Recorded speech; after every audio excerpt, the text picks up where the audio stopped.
are locked into the Cowbell Kingdom Podcast, frontline coverage of the Sacramento Kings. Now, here are your hosts, Jonathan Santiago and James Ham. Welcome to the Cowbell Kingdom Podcast. I'm Jonathan Santiago. With me, as always, is James Ham. This week, we've got training camp starting this weekend and media day. Well, when you guys start listening to this, it will obviously be Friday, and the Sacramento Kings will be holding their annual media day for the 2014-2015 season. And let's talk about the Sacramento Kings. I mean, the season is coming up here pretty soon, and we welcome a friend of the show, Jason Ross. You hear him on Kings Broadcast. You hear him on Sports 1140 KHTK. You hear him on Sac State Broadcast, which I partner with him on occasion too. So, Jason, thank you for joining us here on the Cowbell Kingdom Podcast. Thank you, Jonathan. How are you? How are you doing, James? Oh, good, man. Good.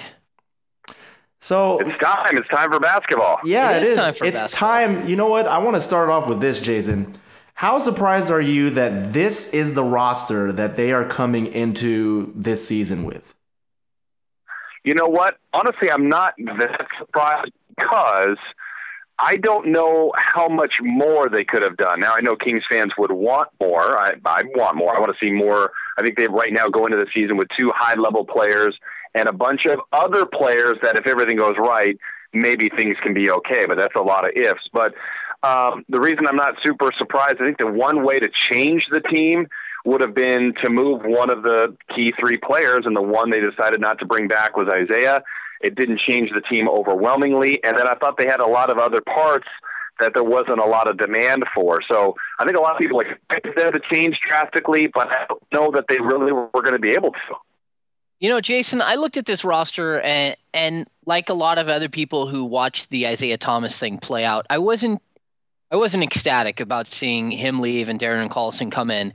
But I don't know about you, but Ramon Sessions makes me feel a lot better about that position out of nowhere. He's not a star, but he gives the Kings a quality perimeter scorer off the bench, which they've lacked for the last couple of years, maybe even longer than that. And I think it's actually a really nice pickup. I agree. I think he's a guy between the combination of what they can do, the flexibility they have in the backcourt between Collison, between Sessions, between Ray McCallum, whether it's McLemore or Stauskas. I mean, those five guys are going to be logging the majority of the minutes, I'm assuming, at the 1 and the 2, and maybe with some flexibility there. So none of them statistically will match Isaiah. I don't think the Kings were going to be able to find that replacement. I guess the thinking of the organization is, could they find a combination, though, that just translates into more wins? And that we have to see. I mean, it's hard to replace a guy that can get you 20, and none of these guys will do that. Maybe they will on certain nights, but not consistently. So I think they're hoping the combo of all that will just work better for the overall product of the team. Jason, would you be surprised at all if Ramon winds up being a starter at some point in this season at point guard for the Kings? I guess not. I mean, I think the way, even just structurally, the way they did it financially, I think there's all intention of having Darren Collison be the starter, but he's been a guy that's had opportunities to start and has done fine. He's also been probably better as a backup, but I think the plan is to go with Collison. So any injury or underperformance, then yeah, you got to go with the guy that you feel better about. So, and Sessions has done that before, but I think it's going to be Collison to start at least. And then, yeah, if Sessions outplays him, then he's got to play. You know, Jason, we have this crowded front court still. I mean, everyone talks about how the Kings have 17 guys that can play the power forward position. And one of those guys is Jason Thompson. And he has a chance during this season to become the all-time games leader for the Sacramento Kings. He's a guy who's been around through sort of the worst of the worst and who has played with, it's got to be in the mid-70s or 80 players now. Yeah. What is he going to bring this year? And do you see him being on the team even, to the trade deadline? I think, first off, on what he's going to bring the team, is another guy that's going to play hard. He's a professional. He does all the things that you would like. I always feel like every team can have a Jason Thompson. And, since he's been here and it was a lottery pick, I think a lot of people had higher hopes for him. But he's actually been a solid King, and solid doesn't sound very sexy, but he's not going to be an all-star, never will be. But he's a professional. So he's a guy that can help your team and also has a feeling, you guys have been around the team, it feels like he's in need of a fresh start, and that would be another team. So, but I don't know that there's a huge demand for him based on the salary he's making. So if I had to guess, I think he's going to be here. I mean, I think he's going to be a guy that needs to come in with the right approach. And if he's given minutes as a starter, if he's given minutes as a backup, if he plays, or if there's 2 or 3 games where he doesn't play, I think he needs to try to handle it as a pro. So I think he could still offer something, but it's not going to be any eye-popping statistics for this team. Of all the players that they do have on this roster, who's the one guy that you look at and say, you know, I could really see the Sacramento Kings moving him in a deal before the trade deadline? Gosh, I have to think about guys that are, well, you know what? This one may not be, it's probably Rudy Gay, because I'm thinking of he's obviously a huge contract. If the Kings are going down the road of a mid-20 win team or low 30s where they're not going to make the playoffs, and another team wants a jolt, isn't paying Rudy Gay $19 million, paying him, you know, prorated, and they don't have any further commitments, and you're getting something. I mean, the Kings could trade lesser pieces, but he's an asset, and he is a talented player that I think the Kings want longer term. But that's a guy that I think would be coveted by other teams, and you could probably change your overall look of your team on a deal of Rudy Gay if they wanted to at some point before the deadline. That's an interesting answer. I always think Ben McLemore is the one guy that I feel if they're going to make a move, he's the guy because he's still young. He's still got some upside. But Rudy is definitely an interesting case, as you point out, because, hey, if you know he's a guy who's 28 years old, he's a veteran, he wants to play for something meaningful, and he is in the final year of his contract, and there haven't really been any discussions at this point about a contract extension. So, you know, that's something that I've heard a couple times from people saying, hey, maybe they might move him if things don't really work out in terms of the win-loss column. But yeah, that would be definitely interesting if they did do something like that. Yeah, I guess the example guys would be, I don't know, Spurs, OKC, Clippers, Warriors, or some team in the West or East that's good, that wants to get over the hump and thinks, you know, there's one more piece that we could need. Hey, we're not going to pay Rudy Gay 19, but we're going to get him for the next 3 months, 2 months. And if we like him, we'll sign him after this. If not, you know, well, hopefully he'll make our playoff push. So that's a guy I could see the Kings moving. I think if all things go great, they'd love to keep Rudy and build a future with him, but I don't know how that'll all play out. Are you surprised that we haven't heard more about an extension with Rudy, or do you just think he's looking at keeping all of his options open going into this season? I think probably both sides are, because I think that angle of a trade of him could be something the Kings approach professionally for Rudy that could work for him. And also the Kings maybe can wait and see. I mean, I still think he's a really good player and had a good year with the Kings, but we all agree he's not a $19 million guy. I think Rudy Gay would say that too. So what's the right price? What's, you know, for Rudy, I mean, if he sees this team win in the low 20s, mid 20s, high 20s, low 30s, is this an organization he wants to come back? I mean, I think he wants to see growth. I think he does like it here, but for him, I think he wants to be a part of some teams that make the playoffs. So if this team starts trending that way, maybe he likes to see a longer-term commitment, but if it's not going well, then maybe he wants to try another organization. We're talking to Jason Ross here of Sports 1140 KHTK on the Cowbell Kingdom Podcast. Let's talk a little bit about Nick Stauskas. You know, we seem to hear, you know, very high expectations for Nick coming into his rookie season. What do you think he can do in his first year in the league? Do you see him being a guy that's going to be an impact player for this team, or is it going to take him some time to transition into the NBA? Unfortunately, probably like everybody, it does take a little bit of time. There's the few and far between that come in and just blossom. But I think the one skill set that should translate, I mean, it's his gift, which is shooting. And, you know, from draft day, everything that the Kings talked about, Coach Malone and some of the other people in the organization, they loved his ability to handle the ball. I didn't know a lot of that about him at Michigan, watching him more tape and watching him in Summer League. I mean, at least he has that skill set. Everybody talks about the defense has to get better, and there's always some growing pains with that in the NBA. But if he can spread the floor, and this team so desperately needs outside shooting, their best shooters on the team last year to me were, in whatever order, Jimmer, Isaiah, Marcus Thornton, were all gone. And so now you've got a lot of guys that can shoot, but no one's consistent. So Stauskas has to be able to spread the floor and hit the NBA three-pointer, or at least stretch the floor with long twos to some ability. So I think he's going to be asked to do that, and if he does that, that certainly will help, and that's probably the area of strength that he has going in. And I think he's a sneaky good athlete, too, so I hope he can provide some of that, too, for the team. You know, Jason, you bring up shooting and the lack thereof with the Sacramento Kings. They did bring in Omri Caspi for a second tour of duty.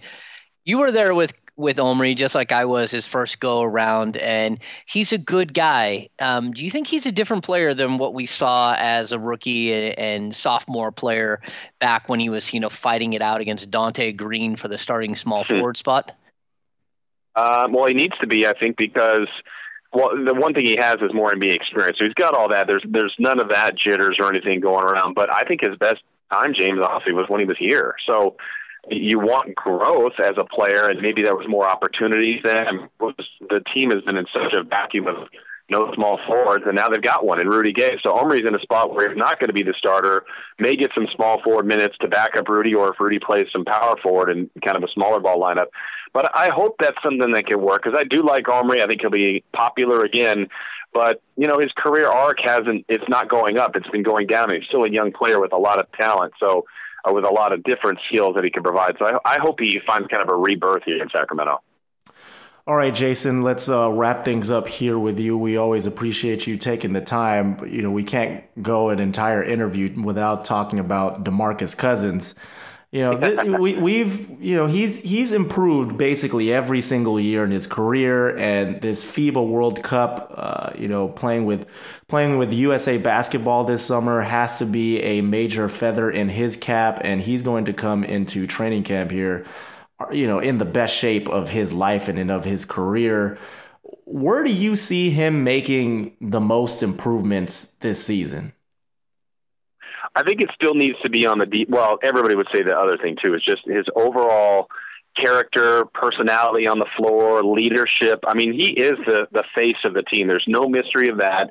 The team is invested in him that way. He is the best player on the team, and he needs to kind of act like that. So I would say, Jonathan, if he doesn't take that experience from this summer, watching other professionals good at their craft, how they practice, how they listen to coaches, everything they did to get better, to be better, if that doesn't translate into more for him personally, then it was a waste. And I have high expectations for DeMarcus, and my thought on him is he's entering, another year 5. He's a top 20, top 25, top 30 player, and all of the other top 20, top 25, top 30 type players make their teams better. He's got to do it. I mean, this can't just be, well, he's young, hasn't been around. I mean, this is year 5. He's been around enough. He's still young in age, but he's been in the NBA long enough to start carrying a team, and he doesn't have a whole lot of other talent around him, but, you put Kevin Durant on this team, he's going to make the team better. You put LeBron on the team, he's going to make the team better. Now, those are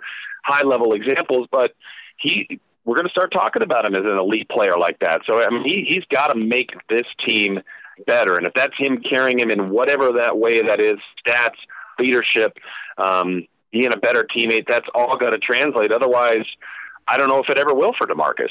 Well said, well said. Well, Jason, hey, thank you so much for taking the time. We always, again, appreciate you coming on and chatting Kings with us, and things are going to ramp up here really soon.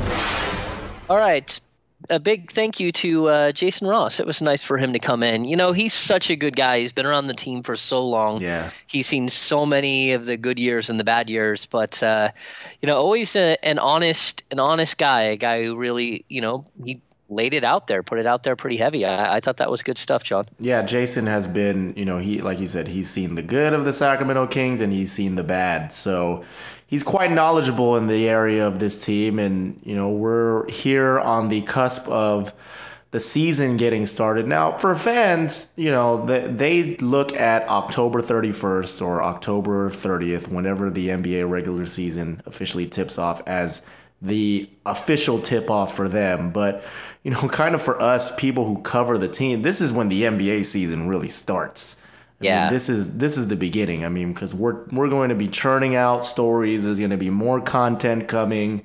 And there are so many storylines to follow with this team. And we begin with one that you dove into and we talked about with Jason, and that's this past week, the signing of Ramon Sessions to a 2-year deal, I believe it is, worth around $4 million or so.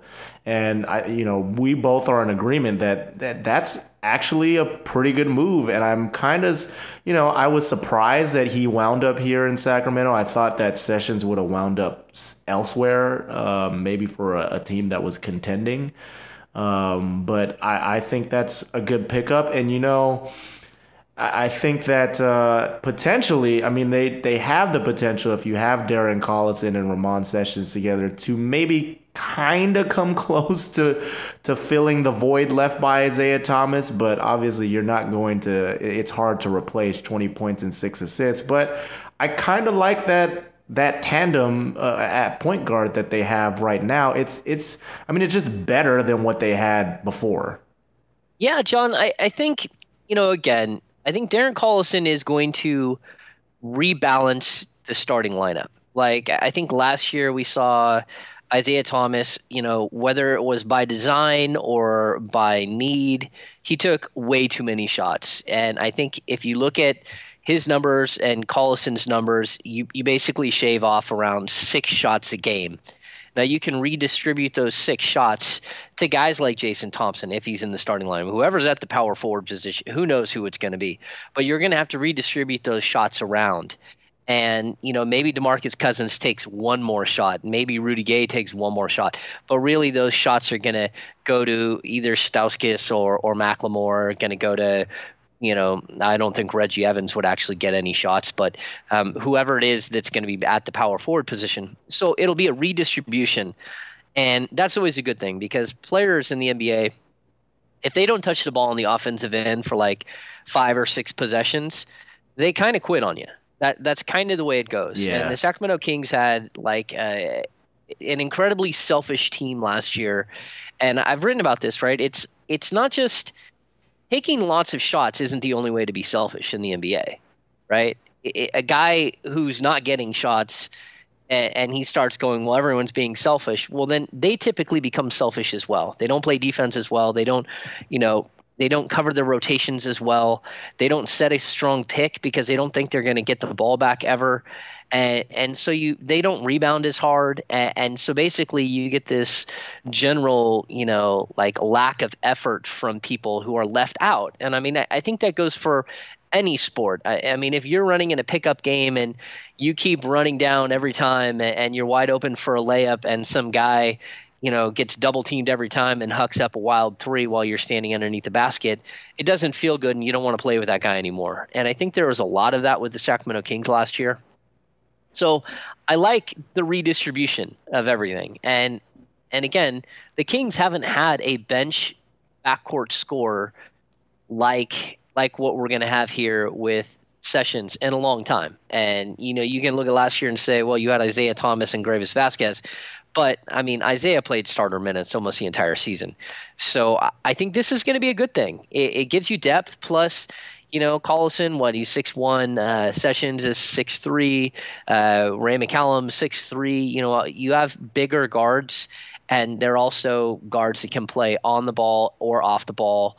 They're versatile in that way, and so while you have a very, very young Stauskas and McLemore at the 2, you're going to have these other players that are going to also play minutes at that position as well. And, I think those 5 are going to play a lot of minutes, and I think they'll actually play as a 3-guard set quite a bit as well, with McLemore or Stauskas going down to play the wing in certain sets as well. Yeah, I think, we've talked about it a lot here that, I've felt this offseason one of their major needs was to add another veteran to that backcourt. Darren Collison is a nice vet to add. Yes. Obviously, we both agree. We feel that he's better suited as a backup point guard, but at this point, he does look like he will be the starting point guard for the Sacramento Kings. But they just needed more veteran experience there, and getting a guy like Ramon Sessions, who's been in the league for 6-7 years or so, has played on good teams and bad teams. It's not bad. It's something that's needed. They needed some extra experience in the backcourt because they're loaded in the front court. They have a lot of veterans in the front court. A lot of guys who have a ton of experience there on their front line. But, Ray McCallum, he did play big minutes at the end of the season and performed very well, but he's still really young. And I think that you can't, it's a lot like, we did that poll, or you did that poll a couple weeks ago on who do fans think the starting power forward should be for the Sacramento Kings, and Eric Moreland got like a bulk of the votes, or the majority of the votes. Yeah, he got the majority. I think it was like 28%. Yeah, still. It's like, the same thing with Ray McCallum. People saw what he was able to do, and it was impressive at the tail end of the season, but you have to remind yourself and remember that what he was doing was when the Kings weren't playing for anything at that point. So, with young players, you have to temper expectations. Of course, there are always going to be outliers, like an Isaiah Thomas who just comes out of nowhere and is just really, really, really good and exceeds all expectations. But for the most part, I mean, guys like Ray McCallum, guys like Eric Moreland, Nick Stauskas, Ben McLemore, it's just going to take them some time to find their footing, get used to the league, get used to the biggest thing is like the daily grind of having to practice, the travel, the wear and tear on your body of playing 82 games, going around the country. That is such an adjustment versus what you were doing in college when you were basically playing like one game a week. You have like classes, of course, but you have practices and you're in one place basically. And now you're just traveling a lot, and it's a lot, as I said, a lot of wear and tear on the body. And you get veterans like a Ramon Sessions who comes in, knows how to deal with all these things that you have to deal with in the league, and it's good. I mean, it can. I think Ramon Sessions is worth like an extra win to this team. That doesn't really say much, because I don't think before they signed him, I didn't think that they were a team that would win more than maybe say 30 to 35 games. But I still think that this team can be an improved team over the 28 win team that they put out last season. Yeah, I think we both put the win total at right around 34 in the piece, the roundtable piece, and I think 34 is a little generous, but I also think that 34 for me is Sessions having a bigger impact than one game, and I'm not thinking that he's going to be a world beater, but I just think the addition of him having another solid player who can actually come in. I mean, he's a rotational player. You picked up a rotational player, the week before training camp opened. And that's good. I mean, he's a rotational player his entire career, a top 8 or 9 player on your team. So I think he fits in right away, and I think he helps. And I think getting Carl Landry back healthy helps. And, I think maybe they can show some improvement at those positions. And then if we can see some improvement by McLemore and again by Cousins, the big step by Cousins, that's what everyone's hoping for, then you don't know. I mean, again, I think the Phoenix Suns last year did an incredible job with, kind of smoke and mirrors. That team should not have been as good as they were. And while they didn't make the playoffs, I mean, they were really close and a really good team. And I think the Sacramento Kings are equal on talent to the Phoenix Suns, maybe even a little bit more talent because they've got a guy in the post that can really play where Phoenix doesn't really have that. And so I look at that team and I go, what's the difference? How does a team just take that leap? And I think a lot of it is coaching. I think a lot of it is everyone buying in and playing for each other. And the Kings have never been that team. So I think that's it really, to me, it doesn't matter how much more talent you add. If they don't buy in, you're never going to win. And so this is a big year for Malone. It's a big year for D'Alessandro. It's a big year for everyone involved to see sort of, can we get this team back on the right track before 2016 when they enter a new building, and you really want to be good at that point. And I don't know that they can. And I also don't think that Pete D'Alessandro is done dealing. I think he's got a few more cards up his sleeve that he's going to play here early. And I think he'll be active again. And this is going to be a very similar season to last year where they're grasping at straws and trying to get better. The coach is fighting for wins, the GM's fighting for more talent, and can they meet in the middle somewhere? It's funny when we look at this roster, James, and the moves that they've made. It looks like, I think you said it, that they've made moves that like a championship or a playoff team would be making, like little tinkering moves. Like these are it reminds me of like, what was it, 2003 or 2004 when the Kings added a guy like Keon Clark, who was a solid addition. They brought in Jim Jackson. You bring in Jim Jackson. Type of moves, like that's the equivalent of the moves that they've made. Bring in a Ramon Sessions, guys like that who just kind of add to what you already have in place, but they just don't have that core yet. You have Rudy Gay, you have DeMarcus Cousins, but you need something else. You need an additional talented piece to really make that, at least on paper and at least based on just kind of, what we see. You need that additional piece to kind of get you over the hump and say, all right, that is a team that I think is a legitimate playoff contender, potential championship contender. They've got great upside. And it looks like, it feels like they can just make, like, if they can get something done, there are definitely moves out there that I feel like they can make that can have them, that can achieve that for them. It's just a matter of whether or not these other teams would be willing to do it. We talk about Josh Smith a lot, and we've heard about him since draft day, about whether or not he would come here. I think that's something that's still definitely something that, they probably are looking at and exploring, but at the same token, they're not going to go out and give something of value like a Ben McLemore for an undervalued asset in Josh Smith. They're trying to buy low, much like they did with Rudy Gay. You want to buy low and take back an undervalued asset and then hope that asset can flourish in your system. And then maybe you can do it with another player out there in the league. Because that's realistically the best way, or the only way that I think the Kings can make trades to better themselves, is to find something. They're not really in that position where they can deal from power, but rather they can deal from, let's just take back. This is high risk. This is a high risk move, but it's a high reward type move as well. And those are the types of deals that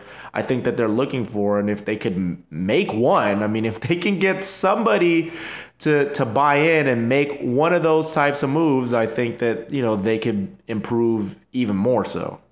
Yeah, John, and I think the way that you improve this team is there's only really two positions now that you can improve. I think if you look at Sessions and Collison as the point guard tandem, that's really not that bad.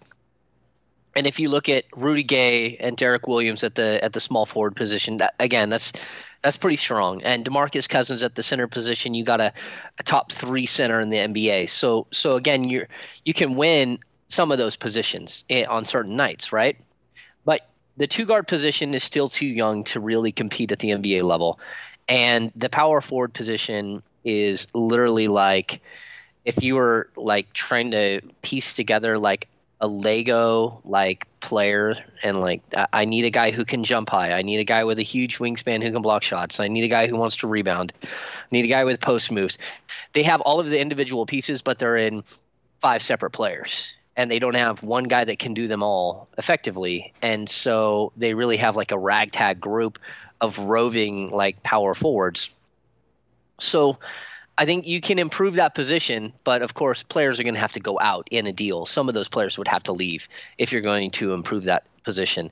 And you brought it up before. It's like, they would have to give up McLemore most likely in a deal to get somebody better at, to improve the team, because he is still an asset, and you need to bring back a veteran shooting guard that can actually help the team right away if you're going to make any move. So I think that there's still a lot of things that could happen even before the season starts. I haven't sort of put away Pete D'Alessandro as done for right now. I think he's still working, and I think we'll kind of figure that out as we get closer to the season. But I think it's really clear that this team has some holes, and if they don't start plugging those holes quickly, this is going to be another season where, it could actually get worse. By the end of the season, it could get much worse because, again, Derek Williams, free agent, Rudy Gay, free agent at the end of the season. And so you could actually lose one of those positions where you have a strength, and now you're looking to fill, really 3 or 4 positions on the field, on the court with better players. And that's not a comfortable position for any general manager, regardless of how much money you might have. How much cap space you might have, because I don't think anyone wants to go where it's going to be a nightmare and you're hoping that something will work out, but that it probably won't. All right, James, I think on that note, let's wrap up this edition of the Cowbell Kingdom Podcast. We want to thank Jason Ross of Sports 1140 KHTK for joining us on the first half of the show, and we'll be back next week with another interview, hopefully, and another episode of the Cowbell Kingdom Podcast. Be sure to rate us on iTunes if you can, follow us on Twitter, Facebook, and also, if you can, subscribe to us on YouTube as well, where you can catch pretty much a majority of the past episodes of the Cowbell Kingdom Podcast in case you didn't get your fix a couple weeks ago. So for James Ham, I'm Jonathan Santiago. Thank you for tuning in to the Cowbell Kingdom Podcast.